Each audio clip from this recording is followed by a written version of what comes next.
I used to think life followed a predictable script. You fall in love, get married, have babies, and everything falls into place like puzzle pieces.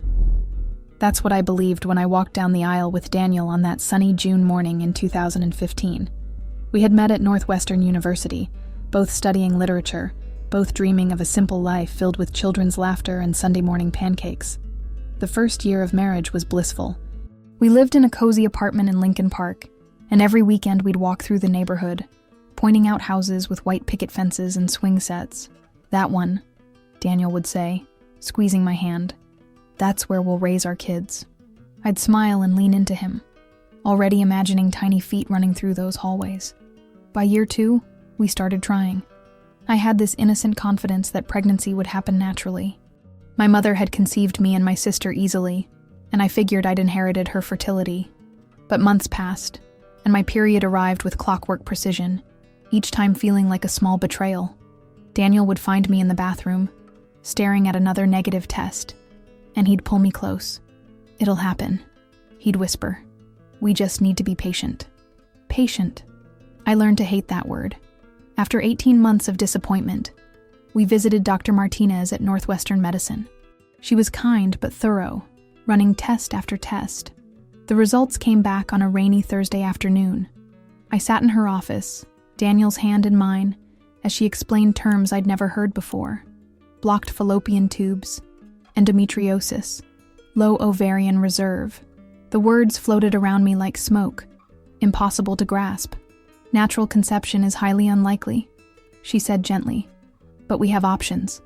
Options. Another word that lost its meaning. We tried intrauterine insemination first. The process was clinical and cold, nothing like the romantic conception I'd imagined. I'd lie on the examination table, staring at the ceiling tiles while nurses bustled around me. The 2-week wait between procedures became torture. I'd analyze every twinge, every symptom, building hope on the flimsiest foundation. The first cycle failed, then the second. By the third, I started recognizing the other women in the waiting room. We'd exchange knowing glances, members of an unwanted sisterhood. Some looked hopeful, others worn down. I wondered which category I belonged to. The hormones were brutal. My emotions swung between desperate hope and crushing despair. I'd cry watching diaper commercials, then rage at pregnant women in the grocery store. Daniel tried to understand, but I could see the confusion in his eyes. This wasn't the woman he'd married, the one who used to laugh at his terrible jokes and dance in the kitchen while cooking dinner. By the 5th cycle, something shifted between us. Daniel started staying late at work, claiming important projects. When he came home, he'd grab a beer and disappear into his study. We stopped talking about the treatments, stopped making plans. The silence grew thick between us, filled with unspoken resentment. "Maybe we should take a break," he suggested one evening after another failed cycle. We were sitting at our kitchen table, the same one where we'd once planned our future family. Now it felt like a negotiation table. "A break from what?" I asked, though I knew. "From all this. The shots, the appointments, the stress. It's consuming us." I wanted to scream that it was consuming me, not us. That while he got to walk away and pretend everything was normal, I lived with the failure every single day. But I just nodded, too tired to fight. The break lasted 3 months. Daniel seemed relieved, more like his old self, but I felt like I was drowning. Every baby announcement on social media felt personal. Every family gathering became an interrogation about our plans. I started declining invitations, making excuses. When we resumed treatment, Daniel's enthusiasm had dimmed. He went through the motions, but I could feel his emotional distance. After the 8th failed cycle, he didn't even pretend to be disappointed. He just shrugged and said, "Maybe this isn't meant to be." That night, I lay awake listening to him sleep peacefully beside me. The man who once promised to fight for our dreams was ready to surrender. I realized I was fighting this battle alone, and I was losing more than just the chance for a baby.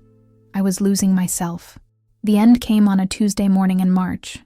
Daniel sat me down before work, his coffee growing cold as he spoke words I'd feared but never expected. "I can't do this anymore, Sarah. I want a family, but not like this. I need someone who can give me a normal life, normal kids, normal." The word hit me like a physical blow. I wasn't normal. I was broken, defective, less than. He packed his things that evening while I sat on our couch, numb. 7 years together, reduced to cardboard boxes and divided belongings. I was 37 and alone, not just without a child, but without the man I thought would be the father of my children.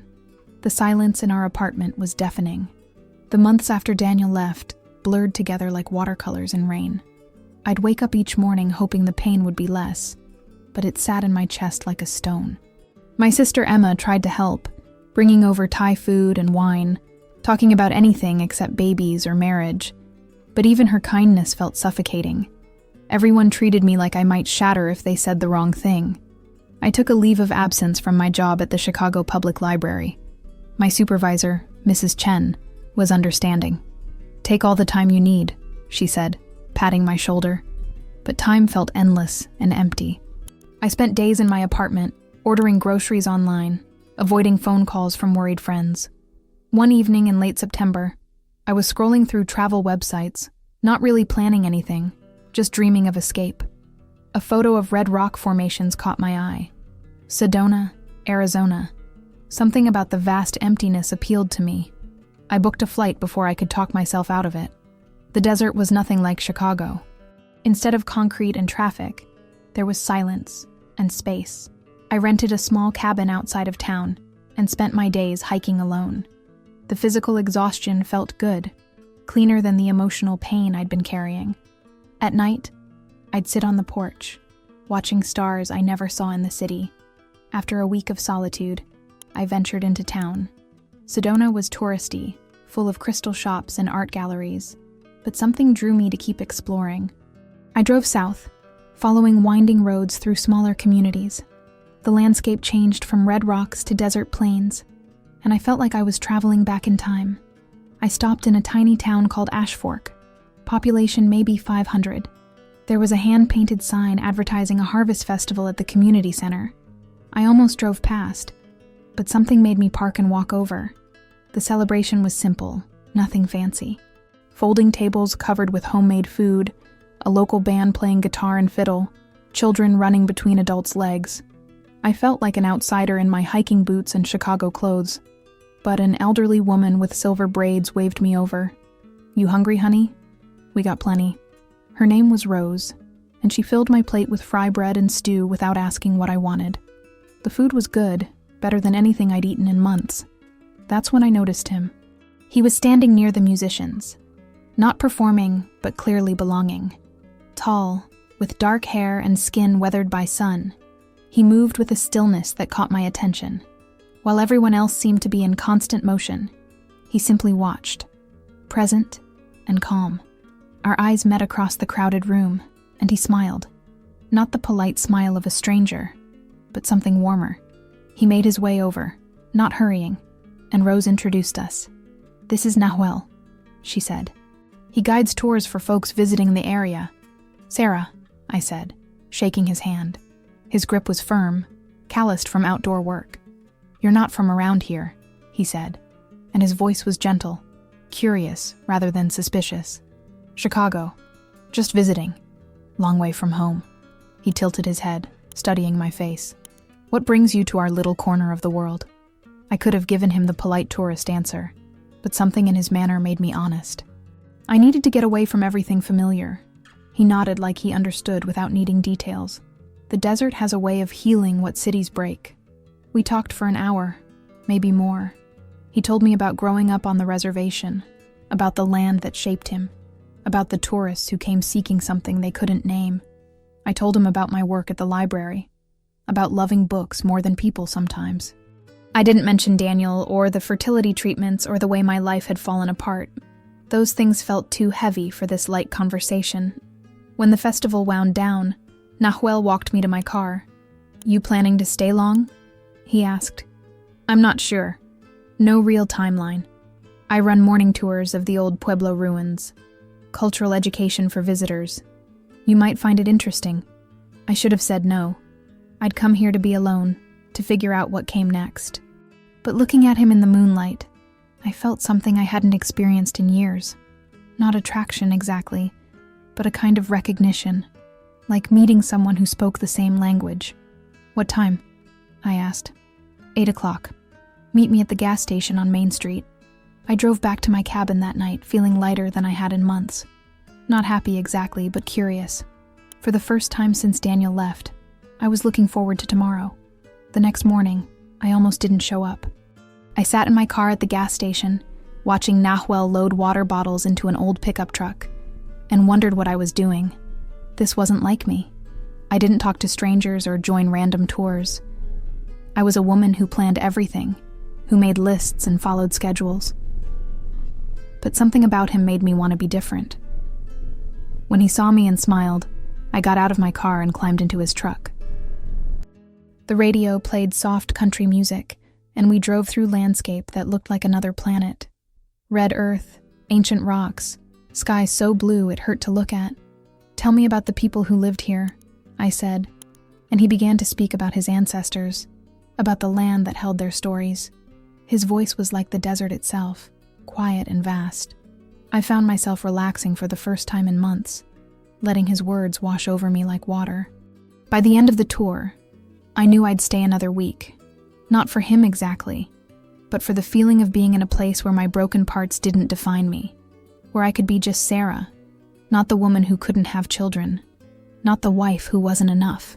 Nahuel helped me find a longer-term rental, a small house on the outskirts of town. "You sure about this?" he asked, and I nodded before I could doubt myself. "I'm sure about needing more time," I said. He smiled and handed me the keys.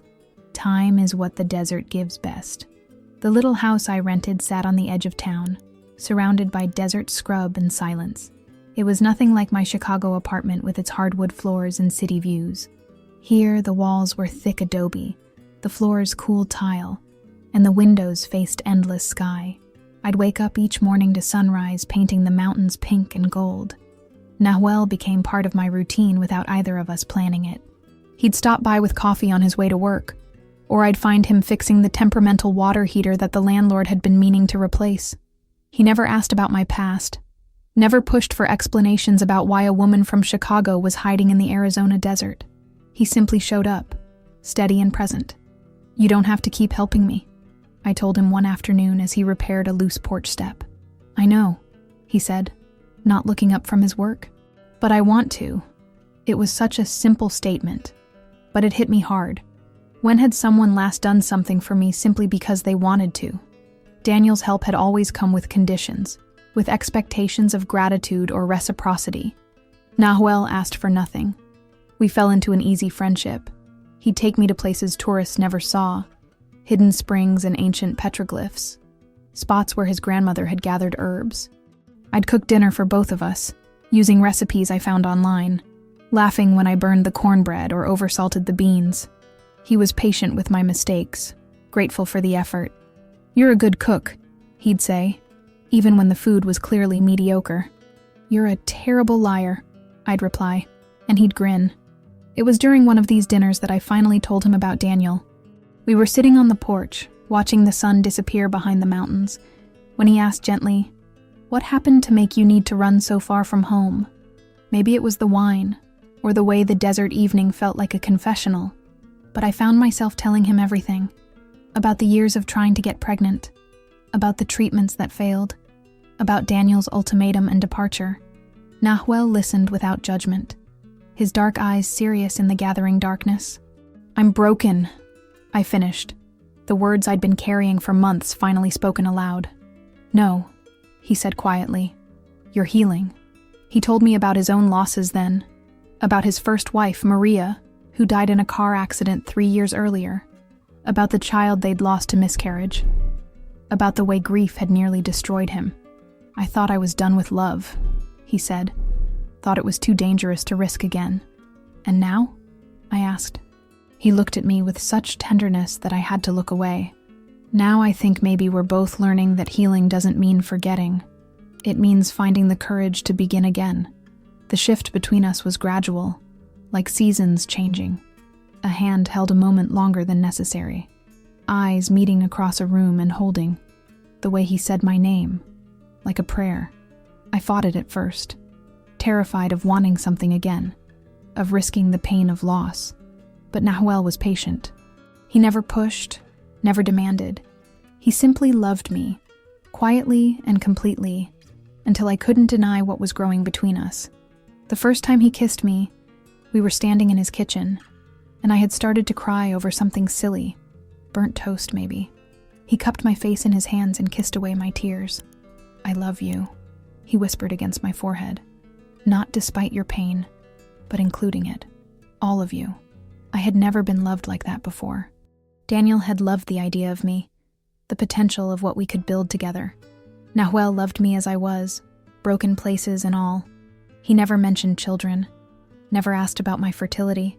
He seemed complete with just me, and slowly, I began to feel complete too.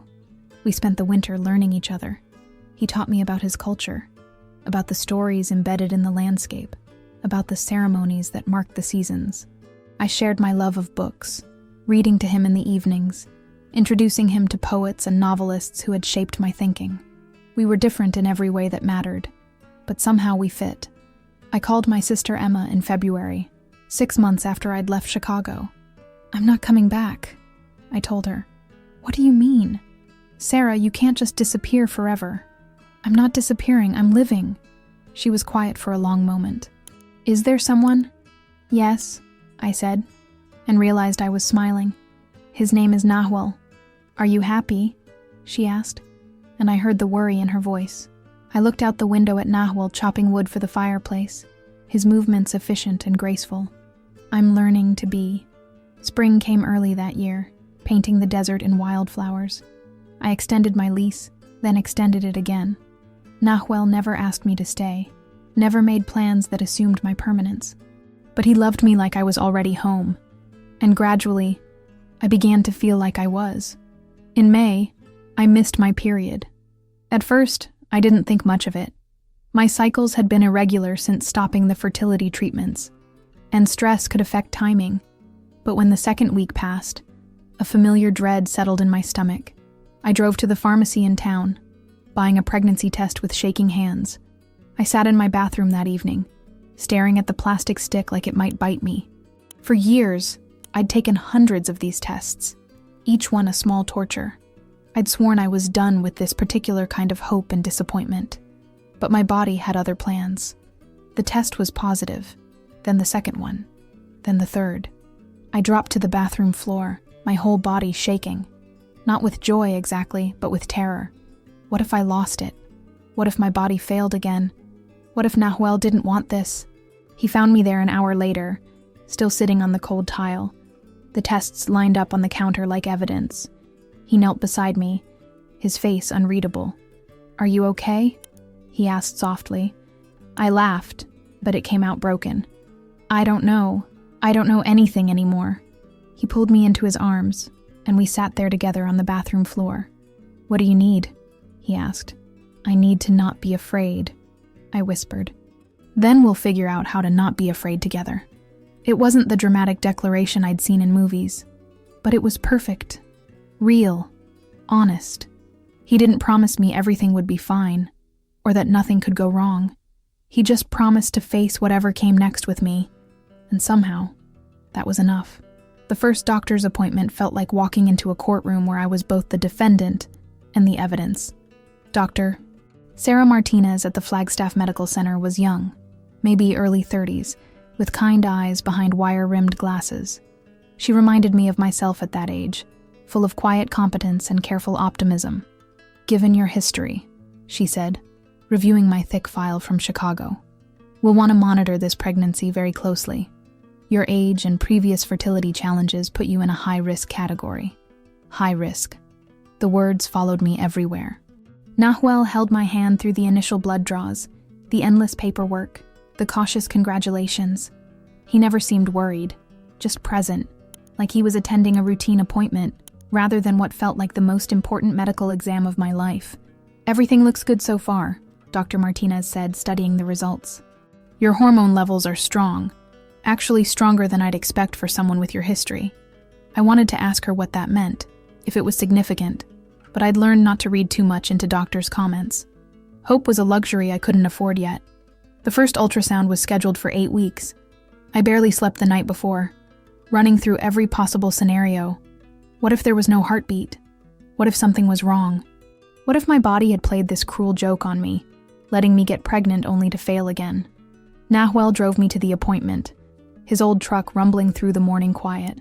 He'd taken the day off from guiding tours, something he rarely did. "You don't have to come in," I told him as we sat in the parking lot. "I can handle it." "I know you can," he said, "but I want to be there." The ultrasound room was dim, lit only by the glow of computer screens. The technician, a woman named Linda with gray hair and steady hands, squeezed gel onto my belly. I held my breath as she moved the wand, searching for what we hoped to find. Then we heard it, a rapid, fluttering sound like butterfly wings. One heartbeat, strong and fast. I started to cry, relief flooding through me like warm water. Nahuel squeezed my hand so tight I thought he might break my fingers. "Wait," Linda said, moving the wand to a different position. "There's something else here." My heart stopped. Something else. Wrong. Always wrong. But then she smiled. The first genuine smile I'd seen from a medical professional in years. "Congratulations, you're having twins." The room went silent except for the sound of 2 hearts beating in perfect rhythm. 2 babies. 2 lives growing inside me. After years of emptiness, I was carrying not 1 miracle, but 2. "Are you sure?" I whispered. "Very sure." "Look." She turned the screen toward us, pointing to 2 distinct shapes, each with its own flickering heartbeat. Baby A and Baby B, both measuring right on schedule. I looked at Nahuel, expecting to see panic or worry, but his face was radiant. Tears streamed down his cheeks as he stared at the screen. "They chose you," he said softly. "After all this time, they chose you." The pregnancy was difficult from the start. Morning sickness hit me like a freight train, lasting well into the 2nd trimester. I couldn't keep anything down except saltines and ginger ale, and even those were iffy. Nahuel would hold my hair back while I threw up, then bring me ice chips, and sit with me until the nausea passed. "Maybe this is why it didn't work before," I said one morning after a particularly bad bout of sickness. "Maybe my body wasn't ready." "Maybe," he agreed, rubbing my back. "Or maybe these babies needed to wait for the right father." At 20 weeks, we learned we were having boys. The ultrasound technician printed out pictures that we stared at for hours, trying to make sense of the grainy images. 10 fingers, 10 toes each, perfect spines, strong hearts. I kept the photos in my wallet, pulling them out at random moments like talismans. "What should we name them?" Nahuel asked one evening as we sat on the porch, my belly finally starting to show. "I don't know. I'm scared to name them, like it might jinx something." He was quiet for a long moment. "In my culture, we believe names have power. They protect and guide. Maybe fear is exactly why we need to choose carefully." We spent weeks discussing names, flipping through baby books and researching meanings. I wanted something that honored both our backgrounds, something that would give our sons roots in both worlds.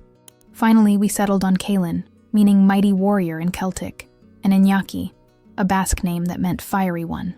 "Strong names for strong boys," Nahuel said, his hand on my belly as the babies kicked and tumbled inside me. The community embraced us completely. Nahuel's mother, a small woman named Elena, with silver hair and knowing eyes, came to visit every week.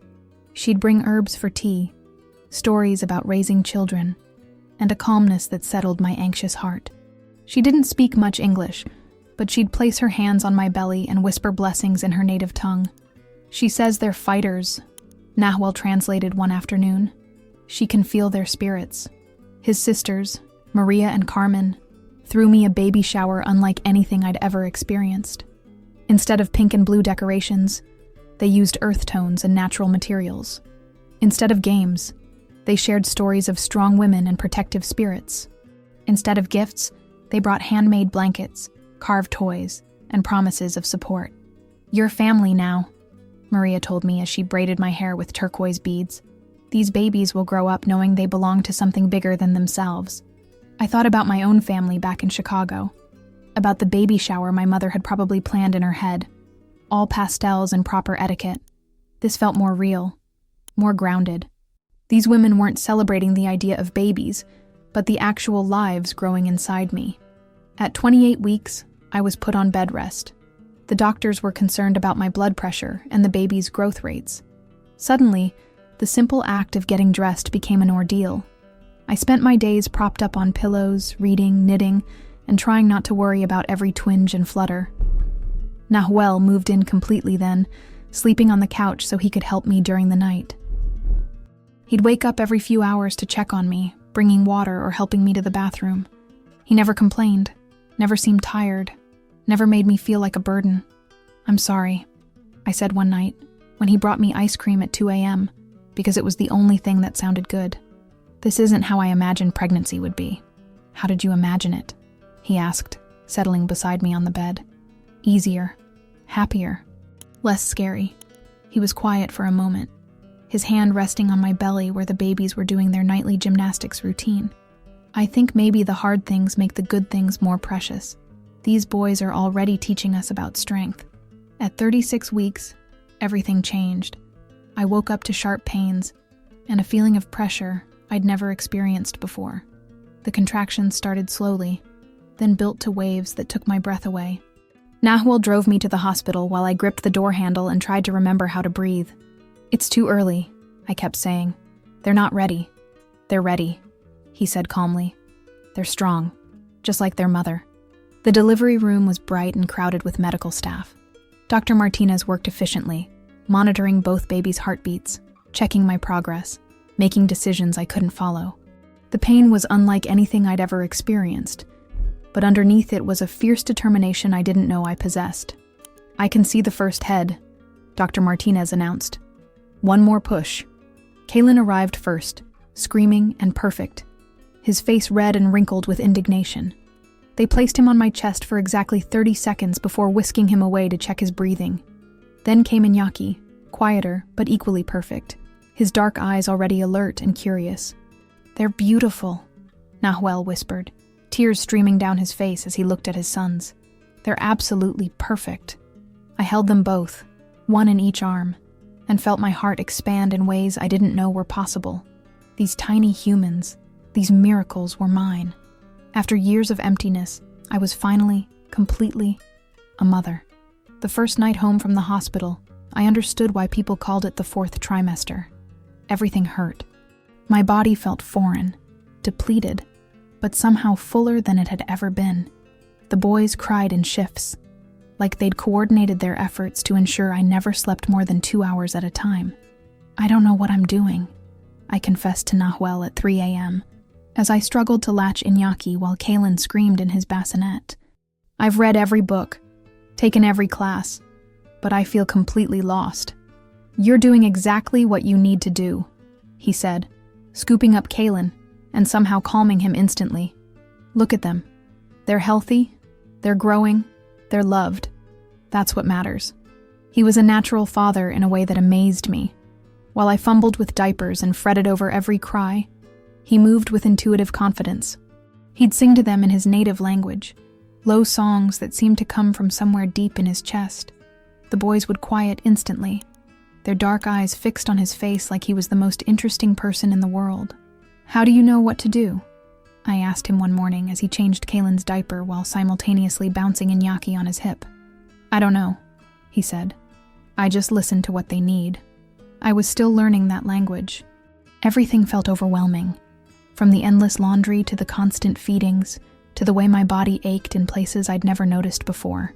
But slowly, day by day, we found our rhythm. Nahuel would take the early morning feeding so I could sleep until 8. I'd handle the afternoon cluster feeding while he worked on tours. We'd trade off night duties, stumbling through the dark house like zombies, but somehow managing to keep 2 tiny humans alive and thriving. The boys developed distinct personalities almost immediately. Kaylin was the easy one, content to lie quietly and observe the world with serious eyes. Iñaki was the fighter, demanding attention with lusty cries and refusing to be ignored. They looked identical to everyone else, but I could tell them apart by the way they moved, the sounds they made, the way they felt in my arms. "They're going to be trouble," Elena predicted, watching 6-month-old Iñaki try to crawl, while Kaylin watched contentedly from his bouncy seat.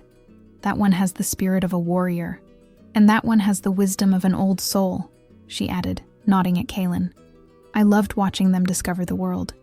Everything was new and fascinating, from the way sunlight moved across the wall to the feeling of grass under their bare feet. They'd sit in the yard while I gardened, grabbing handfuls of dirt and examining it with scientific intensity. Nahuel would find us there in the evenings, me reading on a blanket while the boys explored nearby, never venturing far from my side. This is what I always imagined, I told him one evening as we watched the boys chase fireflies in the gathering dusk. Not the sleepless nights or the constant worry, but this feeling of completeness. Even when Iñaki screams for 2 hours straight? He asked, grinning. Even then, I said, and meant it. But not everyone shared our joy. My parents visited when the boys were 3 months old, their first trip to Arizona since I'd left Chicago.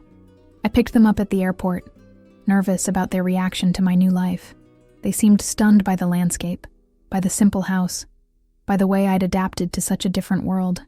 It's very rustic, my mother said, looking around the living room with its adobe walls and handmade furniture. It's home, I replied, lifting Kaylin from his swing. Do you want to hold your grandson? She took him awkwardly, like she was afraid he might break. My father stood at the window, looking out at the desert with obvious confusion. Where do you go for entertainment out here? Culture? We make our own, I said. The community has music, storytelling, celebrations. The boys will grow up understanding their heritage. What heritage? My father asked, and I heard the edge in his voice. They're American boys, Sarah. They deserve American opportunities. I felt Nahuel tense beside me. He'd been quiet since my parents arrived, polite but distant. I could see him processing my father's words, the implied criticism of his culture, his way of life. They're getting the best of both worlds, I said carefully. They'll know where they come from. All of where they come from. The visit was tense from the start. My mother made comments about the boys' exotic features, wondering aloud if they'd have trouble fitting in when they started school. My father questioned Nahuel's income, his education, his long-term plans. He spoke to him like he was the hired help rather than the father of his grandchildren. What exactly do you do for work? My father asked over dinner, his tone implying that guiding cultural tours wasn't a real job. I teach people about the land, about the culture that sustained life here for thousands of years, Nahuel replied evenly. I help them understand their connection to something bigger than themselves. But what's your real career plan? Your retirement strategy? I watched Nahuel's jaw tighten, but his voice remained calm. I plan to raise my sons to be good men, to respect the earth, to honor their ancestors, to contribute to their community. That's my career. That's very noble, my mother said, but her tone suggested she found it anything but practical. The breaking point came on their last night. We were sitting on the porch after dinner, the boys finally asleep after a long day of being passed around like dolls. My mother had been drinking wine, and her filter had completely disappeared. I just worry about their future, she said, gesturing vaguely at the desert around us. What kind of opportunities will they have out here? What kind of education? What kind of people will they associate with? What kind of people? I asked, my voice dangerously quiet. You know what I mean. They should grow up around professionals, people with ambition. Not what, Mom? She looked at Nahuel, then back at me. Not people who live in the past. They're beautiful boys, Sarah, but they deserve better than this. I stood up so fast my chair scraped against the concrete. Better than what? Better than being loved? Better than knowing where they come from? Better than having a father who puts them first? Better than being trapped in some romantic fantasy, my father said. This isn't real life, Sarah. This is you running away from your problems. My problems? I laughed, but there was no humor in it. My problem was spending 37 years trying to be someone I wasn't. My problem was staying in a marriage with a man who threw me away when I couldn't give him what he wanted. My problem was caring more about other people's approval than my own happiness. We just want what's best for you, my mother said, tears in her eyes. Then be happy for me, I said. Be happy that I found love. Be happy that I have children. Be happy that I'm finally living my life instead of the life you planned for me. They left the next morning. the goodbye awkward and painful. My mother hugged me too tight, whispering apologies I wasn't ready to hear. My father shook Nahuel's hand briefly, still unable to meet his eyes. "I'm sorry," I said to Nahuel after they drove away. "I'm sorry they can't see what I see. They're scared," he said simply. "They love you, but they're scared of what they don't understand. Does that make it okay? No, but it makes it human." That night, I sat in the boys' room watching them sleep. They looked so peaceful, so perfect, their dark hair curling against their olive skin. I thought about the world they'd grow up in, the questions they'd face, the way some people would look at them and see only what they were missing instead of what they were. "I won't let anyone make you feel less than," I whispered to their sleeping forms. "I won't let anyone convince you that love isn't enough." Nahuel found me there an hour later, still sitting in the rocking chair, still watching our sons sleep. "Come to bed," he said softly. "They're safe. We're all safe." I let him lead me to our room, but I couldn't shake the feeling that we were only beginning to understand the challenges ahead. Love might be enough for us, but the world was bigger and less forgiving than our small desert community. Our sons would have to navigate spaces where they didn't quite fit, where their heritage was questioned, where their father's wisdom was dismissed as primitive. But as I fell asleep next to Nahuel, listening to the soft sounds of our children breathing in the next room, I knew we'd figure it out. We'd teach them to be proud of who they were, to stand up for what they believed in, to never let anyone convince them they were less than whole. We'd already defied every expectation, overcome every obstacle. A family that shouldn't have existed, thriving in a place that didn't make sense to anyone but us. If we could do that, we could handle whatever came next. The boys turned 2 in November, and I finally understood what people meant when they said children change everything. Not just your schedule or your priorities, but your entire understanding of what matters. Kaylin had started speaking in complete sentences, asking endless questions about everything from clouds to caterpillars. Iñaki preferred action to words, climbing everything in sight and testing every boundary we tried to set. "Papa, why is the sky blue?" Kaylin asked one morning, as Nahuel tried to get him dressed for daycare. "Because it's reflecting the ocean," Nahuel answered, without missing a beat, wrestling Iñaki into his shoes. "But there's no ocean here," Kaylin pointed out, his 2-year-old logic impeccable. "There's an ocean of air," Nahuel said. "It's invisible, but it's there." I watched from the doorway, marveling at how naturally fatherhood had come to him. He answered every question with patience, redirected every tantrum with calm authority, and somehow managed to make getting 2 toddlers ready for anything look easy. "How do you do that?" I asked him later, after we'd dropped the boys at Elena's house for the day. "Do what?" "Make it look so natural. The patience, the answers, the way you never seem overwhelmed." He was quiet for a moment, driving through the desert landscape we both loved. "My father left when I was young. I swore I'd never make my children wonder if they were wanted." It was the first time he'd mentioned his father, and I felt the weight of that confession. Everything he did as a parent was intentional, chosen, the opposite of what he'd experienced as a child.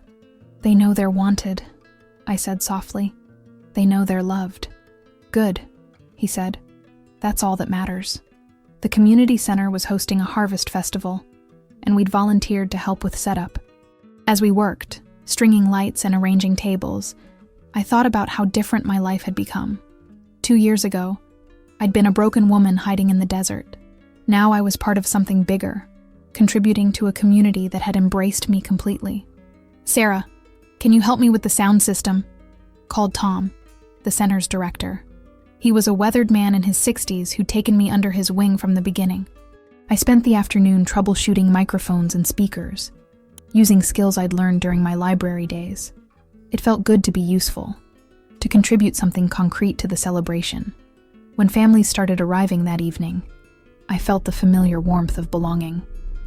The boys ran wild with their cousins, speaking a mixture of English and their father's native tongue, completely at home in both worlds. I watched them play, their laughter mixing with the music, and felt a deep satisfaction. This was what I'd wanted for them. Roots, community, the knowledge that they belonged somewhere. "They're happy," Elena said, settling beside me on a folding chair. "You've given them good soil to grow in." "We all have," I said. "It takes a village, right?"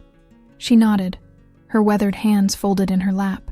"But it starts with the mother, with her courage to choose love over fear." I thought about that word, courage.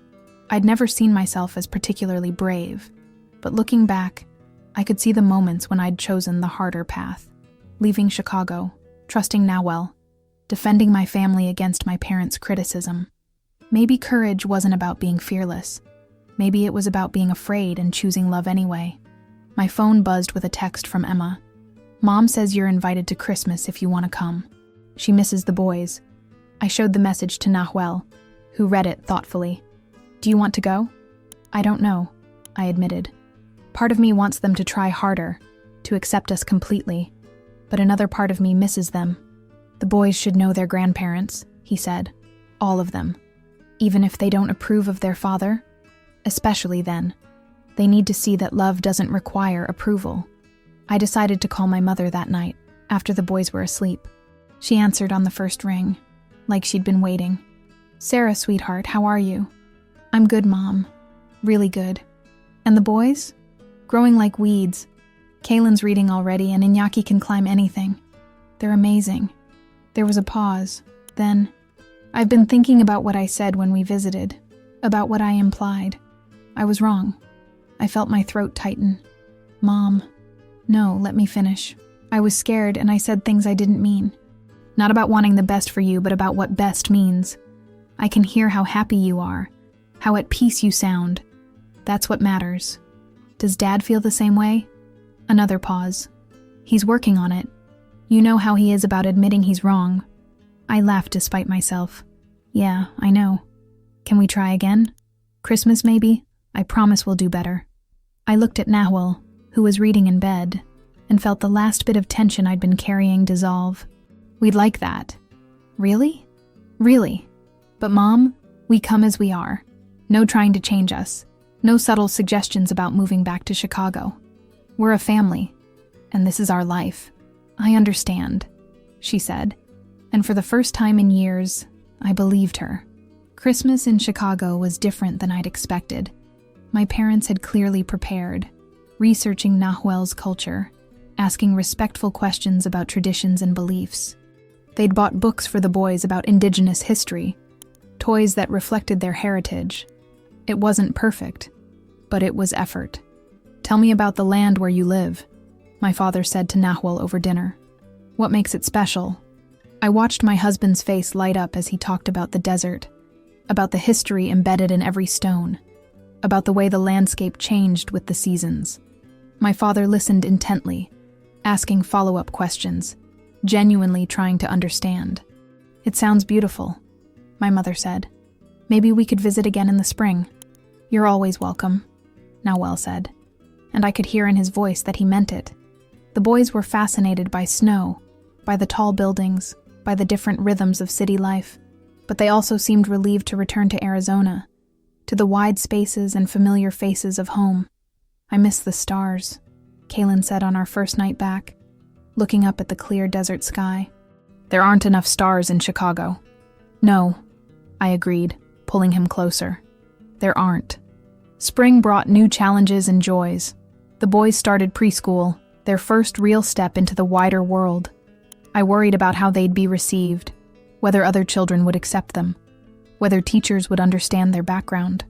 "They'll be fine," Nawel assured me. "They know who they are." He was right. The boys thrived in school, making friends easily, sharing stories about their culture with pride. Kaylin's teacher told me he'd explained the significance of turquoise to the entire class, while Iñaki had taught everyone a traditional song. "They're confident," she said. "They know they belong." That summer we bought a house. Not a rental, but a real home with our names on the deed. It was small, adobe like the rental, but it had potential. Room for the boys to grow, space for a garden, a porch where we could sit and watch the desert change colors at sunset. "Are you sure about this?" I asked Nawel as we signed the papers. "It's a big commitment." "I've never been more sure of anything," he said. "This is where we belong." I thought about belonging as we moved our few possessions into the new house, as we painted the boys' room and planned where to plant vegetables. For so long, I'd felt like I was searching for the right place, the right life, the right version of myself. Now I understood that belonging wasn't about finding the perfect fit. It was about choosing to put down roots, to invest in a place and people, to build something that would outlast your own uncertainty. The boys were 4 when I finally told them about their half-brother or sister they'd never have. Not because I was sad about it, but because I wanted them to understand how wanted they were. "Before you were born," I said one evening as we read bedtime stories, "I tried for a very long time to have a baby. I was very sad when it didn't happen. But then we came," Iñaki said matter-of-factly. "Yes, then you came, and you were worth the wait." "Are we going to have more babies?" Kaylin asked. I looked at Nahuel, who was listening from the doorway. We'd talked about it, both of us content with our family as it was. "I don't think so," I said. "You two are perfect. You're exactly what we were meant to have." "Good," Iñaki said. "More babies would be too loud." As I tucked them in that night, I thought about the journey that had brought us here. The years of pain and failure, the unexpected love, the miracle of these 2 small lives. It hadn't been the path I'd planned, but it had led me exactly where I needed to be. "Thank you," I whispered to whatever forces had conspired to bring us together. "Thank you for the long way home." Outside, the desert was quiet, except for the sound of wind through the sage. Inside, my family slept peacefully, safe and loved and whole. I sat on the porch for a long time, watching the stars and feeling the deep contentment of a life well lived, a love well chosen, a home well built. I was exactly where I belonged,